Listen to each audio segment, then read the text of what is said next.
Makanya tidak berlebihan Tuhan menilai Kaleb bahwa Kaleb tuh lain jiwanya. Karena terlihat dari ini, orang lagi pusing, orang lagi kalut, orang lagi tegang dengan persoalan ini bisa masuk tanah Kanaan atau tidak. Ada masalah besar di sana. Tapi Kaleb mencoba menenteramkan, menenangkan hati bangsa itu. Makanya saya bilang, tidak berlebihan kalau Tuhan bilang bahwa Kaleb itu lain jiwanya. Kaleb itu berbeda daripada yang lain. Bapak Ibu Saudara, ini menarik. Di poin ini adalah begini.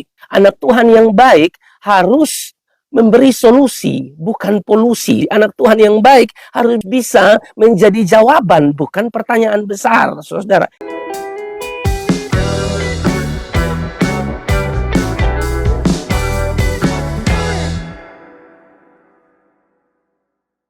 Bapak Ibu Saudara diberkati oleh Tuhan, satu bagian yang akan kita baca pada kesempatan pagi hari ini untuk direnungkan bersama di dalam Bilangan 14 ayat yang ke-24. Bilangan 14 ayat 24 di sini dikatakan begini, tetapi hambaku Kaleb karena lain jiwa yang ada padanya dan ia mengikut aku dengan sepenuhnya, akan kubawa masuk ke negeri yang telah dimasukinya itu dan keturunannya akan memilikinya. Bapak Ibu Saudara diberkati dan dikasihi oleh Tuhan Yesus Kristus. Pagi ini kita akan belajar dari satu tokoh yang luar biasa, ya. Salah satu tokoh ini yaitu Kaleb. Memang dia tidak seterkenal ya tokoh-tokoh yang lain, misalnya Abraham, ya tidak seterkenal Daud, Salomo, tidak seterkenal Musa, Yosua, Petrus. Dia tidak terlalu terkenal, saudara. Tapi kalau kita baca ya di pasal 13, Bilangan pasal 13, Bilangan pasal 14, kita menemukan bahwa Kaleb seorang yang luar biasa yang tentunya menginspirasi setiap kita, sehingga pagi ini saya pikir kita perlu belajar dari Kaleb, saudara. Ada teladan-teladan dari Kaleb, saudara, yang perlu kita ikuti, yang perlu kita pelajari, yang perlu kita teladani di dalam kehidupan kita. Nah, tentu yang pertama adalah siapakah Kaleb, saudara? Ya, itu menjadi pertanyaannya. Siapakah Kaleb? Kaleb adalah salah seorang dari 12 pengintai yang mengintai tanah Kanaan. Tuhan memerintahkan Musa di dalam Bilangan pasal yang ke-13 untuk memilih 12 pemimpin dari 12 suku untuk mengintai tanah Kanaan. Ya, tanah Kanaan, tanah yang penuh susu dan madu, adalah tempat yang akan diberikan Tuhan kepada bangsa Israel. Tapi sebelum mereka masuk ke sana, mereka harus mengintai dulu. Dan dalam pengintaian ini dipilihlah 12 orang, 12 pemimpin dari 12 suku. Nah, salah satunya adalah Kaleb. Dan Kaleb ini berasal dari suku Yehuda. Saya coba baca bagi kita Bilangan 13 ayat 1, 4, dan 6. Tuhan berfirman kepada Musa, suruhlah beberapa orang mengintai tanah Kanaan yang akan kuberikan kepada orang Israel. Dari setiap suku nenek moyang mereka haruslah kau suruh seorang, semuanya pemimpin-pemimpin di antara mereka. Lalu Musa menyuruh mereka dari padang gurun Paran sesuai dengan titah Tuhan. Semua orang itu adalah kepala-kepala di antara orang Israel. Ya, ini pemimpin-pemimpin. Dan inilah nama-nama mereka. Saya langsung lompat di ayat yang ke-6. Dikatakan begini, dari suku Yehuda, Kaleb bin Yefune, ya, lalu juga ada Yosua. Jadi Yosua dan Kaleb ini dua orang yang luar biasa, dua orang yang punya pandangan yang berbeda, punya perspektif yang berbeda, ya, cara pandang yang berbeda, sudut pandang yang berbeda, saudara, dari 10 pengintai ini. Ada 12 pengintai termasuk Yosua dan Kaleb yang diminta untuk mengintai tanah Kanaan, saudara. Dan setelah mereka mengintai tanah Kanaan 40 hari, mereka kembali dan memberitahukan kepada Musa, Harun, dan seluruh bangsa Israel pada waktu itu. Semua punya pandangan yang pesimis, bagaimana mungkin bisa masuk ke tanah Kanaan. Tapi Kaleb dan Yosua, mereka tidak pesimis, tapi mereka optimis. Optimisnya mereka karena iman mereka kepada Kristus, iman mereka kepada Tuhan tentunya, sehingga mereka menunjukkan sikap optimis yang luar biasa, saudara. Nah, yang kedua, saudara, yang bisa kita lihat lagi adalah apa yang kita bisa pelajari dari seorang Kaleb, ya. Apa yang kita bisa pelajari dari seorang Kaleb? Di Bilangan 14 ayat 24 menarik, ada dua frasa di situ yang penting untuk kita perhatikan ya. Saya bacakan untuk Anda. Tetapi hambaku Kaleb, karena lain jiwa yang ada padanya, dan ia mengikut aku dengan sepenuhnya, akan kubawa masuk ke negeri yang telah dimasukinya itu, dan keturunannya akan memilikinya. Hal pertama yang bisa kita pelajari dari Kaleb ada di frasa pertama itu. Tetapi hambaku Kaleb, karena lain jiwa yang ada padanya. Nah, ini menarik, saudara. Apa maksudnya ya Kaleb lain jiwa yang ada padanya? Dalam terjemahan sederhana Indonesia dikatakan begini, tetapi hambaku Kaleb berbeda dari mereka, saudara. Lain jiwa yang ada padanya, saudara, bicara tentang Kaleb itu, saudara, berbeda dari yang lain. Bukan Kaleb itu berasal dari planet lain, tidak. Kaleb tetaplah Kaleb yang manusia, sama dengan kita. Tapi di sini, saudara, Tuhan memberikan satu penilaian perbedaan bahwa Kaleb itu beda dari yang lain. Bapak Ibu Saudara, kalimat tetapi hambaku Kaleb karena lain jiwa yang ada padanya dan ia mengikut aku dengan sepenuhnya. Dua frasa ini disampaikan oleh Tuhan sendiri, saudara. Disampaikan oleh Allah sendiri, ya, bahwa Kaleb itu berbeda. Ini penilaian Tuhan kepada Kaleb, saudara.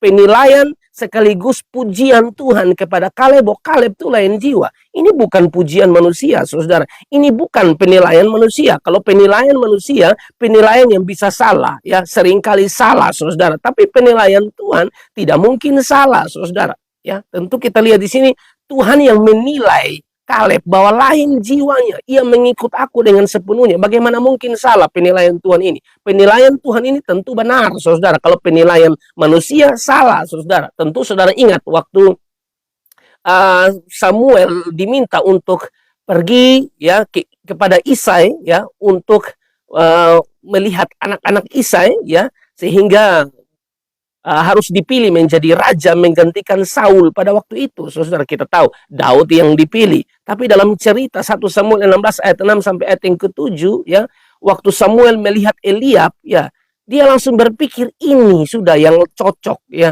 Inilah yang cocok menggantikan Saul. Saya bacakan untuk Anda. 1 Samuel 16 ayat 6 dan 7. Ketika mereka itu masuk dan Samuel melihat Eliab, lalu pikirnya, sungguh di hadapan Tuhan sekarang berdiri yang diurapinya. Penilaian daripada Samuel, saudara-saudara, adalah Eliab cocok menjadi seorang raja. Eliablah yang cocok menggantikan posisi dari Saul, saudara-saudara, karena Saul tidak setia. Yang cocok jadi raja adalah Eliab, ya. Karena di ayat yang ke-7 dikatakan, Tuhan berfirman, janganlah pandang parasnya atau perawakannya yang tinggi, sebab aku telah menolaknya. Jadi penilaian daripada Samuel kepada Eliab, saudara, karena perawakan yang tinggi. Ya, karena parasnya. Tapi Tuhan bilang, aku menolaknya. Bukan yang dilihat manusia, yang dilihat Allah. Manusia melihat apa yang di depan mata. Tetapi Tuhan melihat hati, saudara. Berarti ada perbedaan antara penilaian manusia dan penilaian Tuhan. Ada perbedaan antara pujian manusia dan pujian Tuhan. Ini Tuhan yang menilai seorang Kaleb, saudara. Tuhan yang memuji Kaleb, dan tentu pujian Tuhan tidak mungkin salah. Penilaian Tuhan tidak mungkin salah bahwa hambaku Kaleb karena lain jiwa yang ada padanya. Nah, apa sih maksud yang berkaitan dengan kata lain jiwa ini, saudara? Saya coba lihat Adam Clark bilang begini, bahwa kata lain jiwa di sini bukan hanya tegas, bukan hanya murah hati, bukan hanya berani, bukan hanya mulia dan berbudi luhur, tapi jiwa yang gagah perkasa, yang dipengaruhi oleh Roh Tuhan sehingga ia bisa mengatasi kegelisahan dan ketakutan jasmani. Jadi memang tidak berlebihan kalau Tuhan puji Kaleb. Tidak berlebihan Tuhan memberikan penilaian yang sangat luar biasa kepada Kaleb. Saudara-saudara, bahwa Kaleb itu lain jiwanya. Kaleb itu berbeda. Kalau saudara baca di pasal 13, saudara-saudara diberkati oleh Tuhan, kita bisa melihat bahwa betul seorang Kaleb itu berbeda, saudara ya.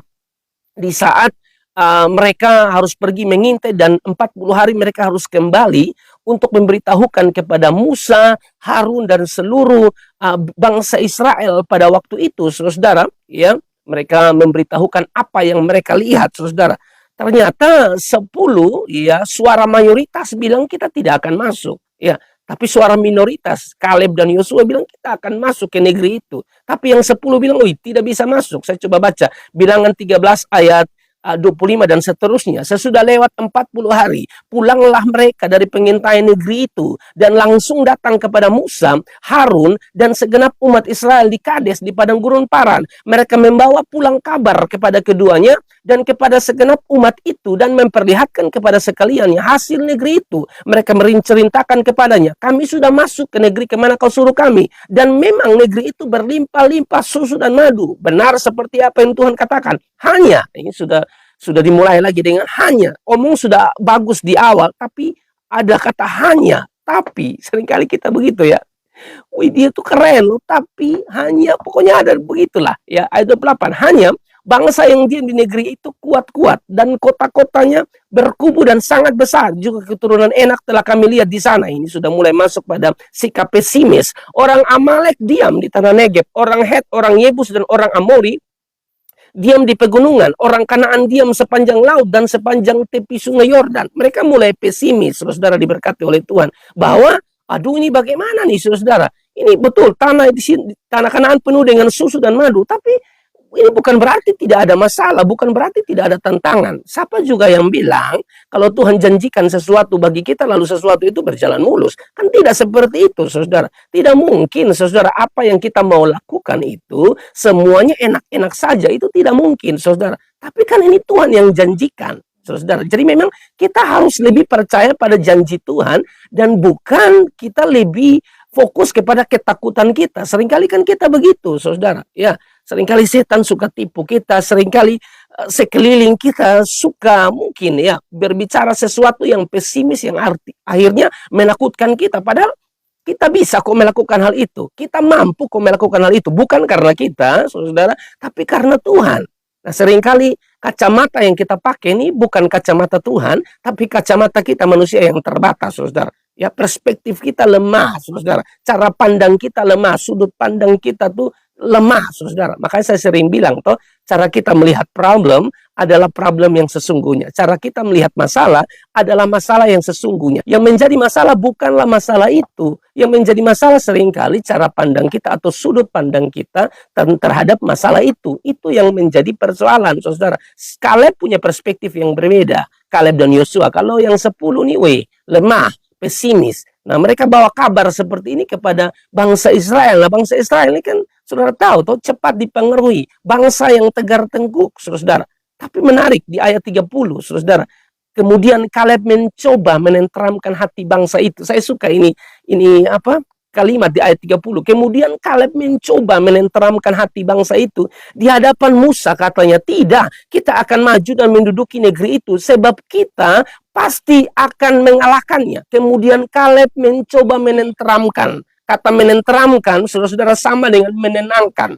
Kaleb mencoba menenteramkan. Kaleb coba untuk menenangkan hati bangsa itu. Bangsa yang memang kalut. Bangsa yang setelah mendengar kabar dari suara mayoritas 10 orang ini mulai takut, mulai khawatir, mulai merasa pesimis. Kita tidak mungkin akan ke sana. Sudah mulai terjadi kekacauan, saudara. Tapi Kaleb mencoba menenteramkan hati bangsa itu di hadapan Musa. Tidak, kita akan maju dan menduduki negeri itu sebab kita pasti akan mengalahkannya. Makanya tidak berlebihan Tuhan menilai Kaleb bahwa Kaleb itu lain jiwanya. Karena terlihat dari ini, orang lagi pusing, orang lagi kalut, orang lagi tegang dengan persoalan ini bisa masuk tanah Kanaan atau tidak. Ada masalah besar di sana. Tapi Kaleb mencoba menenteramkan, menenangkan hati bangsa itu. Makanya saya bilang, tidak berlebihan kalau Tuhan bilang bahwa Kaleb itu lain jiwanya. Kaleb itu berbeda daripada yang lain. Bapak Ibu saudara, ini menarik. Di poin ini adalah begini. Anak Tuhan yang baik, saudara, harus jadi jawaban.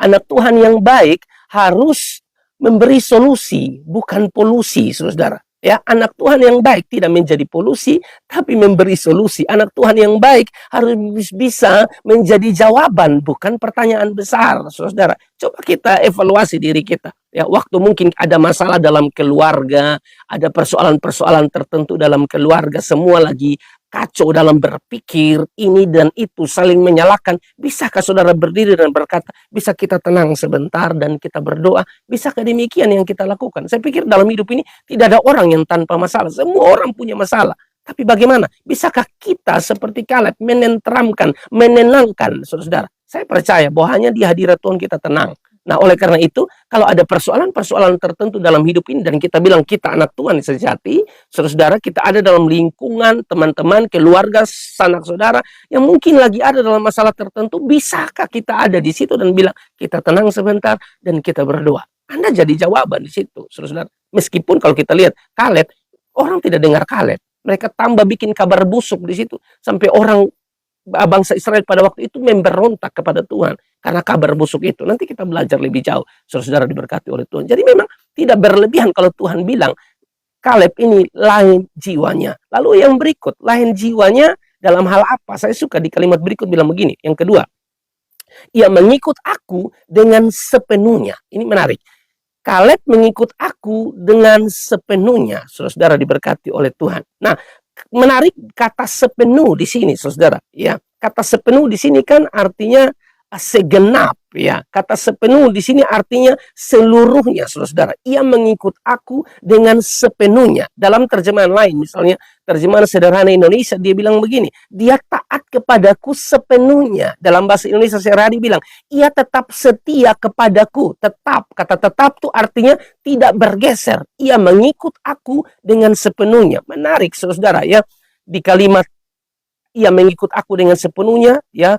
Justru di kata sepenuh itu menarik, saudara. Segenap atau seluruh. Artinya bahwa Kaleb ini ikut Tuhan tidak setengah-setengah hati, saudara. Ya, Kaleb ikut Tuhan itu tidak setengah hati, tapi sepenuh hati, segenap hati, saudara. Ikut sungguh-sungguh. Nah, ini menarik, saudara. Tuhan tidak suka dengan orang yang melakukan sesuatu itu setengah-setengah. Tuhan tidak suka begitu. Tuhan tidak suka dengan orang yang ikut dia, melayani dia, mengasihi dia itu setengah-setengah. Tuhan tidak mau begitu. Jangankan Tuhan, saudara. Manusia saja, tidak ada manusia siapapun, saudara, yang mau dikasihi oleh pasangannya itu setengah-setengah. Tidak ada, saudara. Tidak ada suami, kecuali suami gila, saudara. Ya, suami yang normal, ya. Dia menginginkan, saudara, bahwa istri mengasihi dia dengan sepenuh hati. Istri mencintai dia dengan segenap hati. Tidak ada suami yang mau istri mengasihi dia dengan setengah hati. Itu tidak ada. Begitu pula dengan istri. Tidak ada istri, kecuali istri itu bermasalah, ya. 7/5 mungkin, ya. Itu istri yang gila saja, saudara, yang menginginkan suaminya menikah dengan dia, mengasihi dia setengah-setengah, tidak usah seluruhnya. Itu tidak mungkin, saudara. Istri menginginkan suami mengasihi dia dengan sepenuh hati, mengasihi dia dengan segenap hati. Dan memang Tuhan tuh tuntut itu, saudara. Apalagi Tuhan tuh kenal hati. Manusia kan tidak bisa kenal sampai hati. Ya, kadang-kadang kita lihat, oh ini orang ini mengasihi Tuhan. Ini orang ini pelayanannya dahsyat. Ini orang ini takut Tuhan. Ternyata penilaian kita salah, saudara. Penilaian Tuhan tentu beda dengan kita, Bapak Ibu saudara. Nah, ini menarik. Tuhan suka orang yang sungguh-sungguh ikut dia, bukan setengah hati. Makanya dia puji Kaleb ini, saudara. Misalnya ya, dalam hal mengasihi Tuhan kan kita tahu. Di dalam Matius 22 ayat 37 Tuhan bilang toh, ya, kasihilah Tuhan Allahmu dengan segenap hatimu dan dengan segenap jiwamu dan dengan segenap akal budimu. Itu ada kata segenap di situ, segenap hati, segenap jiwa, segenap akal budi. Itu bicara tentang seluruhnya. Artinya bahwa Tuhan tidak mau kasihi Tuhan dengan setengah-setengah. Tuhan tidak mau. Tuhan tidak mau, saudara. Manusia saja menuntut jangan setengah mengasihi dia. Itu manusia. Tidak ada manusia yang mau dikasih itu setengah-setengah. Dia tidak mau. Itu manusia yang terbatas. Nah, apalagi Tuhan sang pencipta, saudara. Kita harus mengasihi dia sungguh-sungguh dengan segenap hati, dengan sepenuh hati. Ya, itu yang Tuhan mau, saudara. Dalam hal mengasihi saya, dia tuntut kasih Tuhan dengan segenap hati. Dan juga di dalam hal apa lagi? Hal-hal yang lain. Misalnya aktivitas-aktivitas kita. Mau sekolah kah, kuliah kah, bekerja kah, pelayanan kah. Ya toh, apa saja yang kita lakukan di dalam kehidupan kita, saudara, yang Tuhan mau, ya, yang Tuhan mau kita kasihi dia sungguh-sungguh. Bukankah Kolose 3 ayat 23 bilang begini, apapun juga yang kamu perbuat, perbuatlah dengan segenap hatimu seperti untuk Tuhan dan bukan untuk manusia. Lagi-lagi ada kata segenap hatimu, sepenuh hatimu, seluruhnya. Tuhan tidak mau setengah-setengah, Bapak Ibu saudara. Makanya pujian Tuhan, saudara, kepada Kaleb luar biasa. Dia mengikut aku sepenuhnya. Mari kita evaluasi diri kita. Kita ini ikut Tuhan betul-betul sepenuh hati, full heart, ataukah kita ikut Tuhan tuh setengah-setengah, saudara? Ya, satu kaki melayani Tuhan, satu kaki dunia, satu kaki ikut Tuhan, satu kaki di dunia yang melakukan keinginan-keinginan dunia yang tentunya berlawanan dengan keinginan-keinginan Tuhan, saudara. Kita evaluasi diri kita. Bagaimana dengan kita, saudara? Kalau kita mau dipuji Tuhan seperti Kaleb, kalau kita mau Tuhan menilai kita dengan penilaian yang benar, saudara-saudara, seperti Tuhan menilai Kaleb, maka saudara tidak bisa tidak lakukan hal ini. Lain jiwanya, dan dia mengikut aku dengan sepenuh hati, bukan dengan setengah hati. Bapak Ibu saudara diberkati oleh Tuhan. Sehingga kalau saudara lihat di dalam Bilangan pasal yang ke-14, saudara-saudara, ya, ini bukti bahwa pujian Tuhan, ini bukti bahwa penilaian Tuhan tentang Kaleb itu tidak salah. Di Bilangan pasal 14, ya, kalau kita lihat di Bilangan 13 di ayat 31 sampai seterusnya di bagian akhir itu kan mereka mulai memberitakan kabar busuk. Nah, dari kabar busuk itu, saudara, mempengaruhi bangsa Israel sehingga bangsa Israel mulai berontak, ya, berontak terhadap Tuhan, berontak terhadap pemimpin. Perhatikan Bilangan 14 ayat 1 seterusnya. Lalu segenap umat itu mengeluarkan suara nyaring dan bangsa itu menangis pada malam itu. Ini bukan 1-2 orang yang menangis, kurang lebih 2 juta orang. Bersungut-sungutlah semua orang Israel kepada Musa dan Harun, dan segenap umat itu berkata kepada mereka, sekiranya kami mati di tanah Mesir atau di padang gurun ini, mengapa Tuhan membawa kami ke negeri ini? Supaya kami tewas oleh pedang dan istri serta anak-anak kami menjadi tawanan? Bukankah lebih baik kami pulang ke Mesir? Kalimat mereka ini berkaitan dengan pengaruh daripada suara mayoritas 10 orang yang memberitakan kabar busuk di dalam Bilangan 13 ayat 31 dan seterusnya. Sehingga saudara, mereka mulai ketakutan. Dan mereka berkata seorang kepada yang lain, baiklah kita mengangkat seorang pemimpin lalu pulang ke Mesir. Saudara lihat, dia mau angkat pemimpin baru. Mereka tidak hormat Musa pada waktu itu. Lalu ayat 6, tetapi Yosua bin Nun dan Kaleb bin Yefune, ini 2 orang yang orang bilang besti, ini dan 2, so Yosua dan Kaleb, yang termasuk orang-orang yang telah mengintai negeri itu, menggoyahkan pakaiannya dan berkata kepada segenap umat Israel, negeri yang kami lalui untuk diintai itu adalah luar biasa baiknya.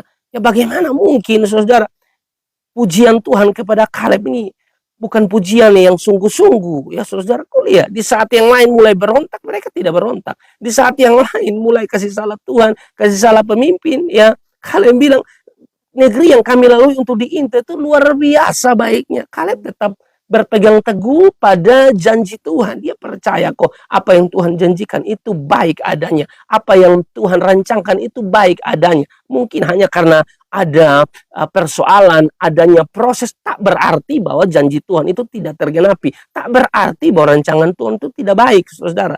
Dia bilang, negeri yang kami lalui untuk diintai itu luar biasa baiknya. Lalu ayat 8, jika Tuhan berkenan kepada kita. Saya suka ini, ya, luar biasa. Dia bilang, jika Tuhan berkenan kepada kita. Jadi memang pujian daripada Tuhan kepada Kaleb tidak berlebihan. Luar biasa. Ini orang yang andalkan Tuhan sungguh-sungguh. Orang yang prioritaskan Tuhan itu begitu. Jika Tuhan berkenan kepada kita.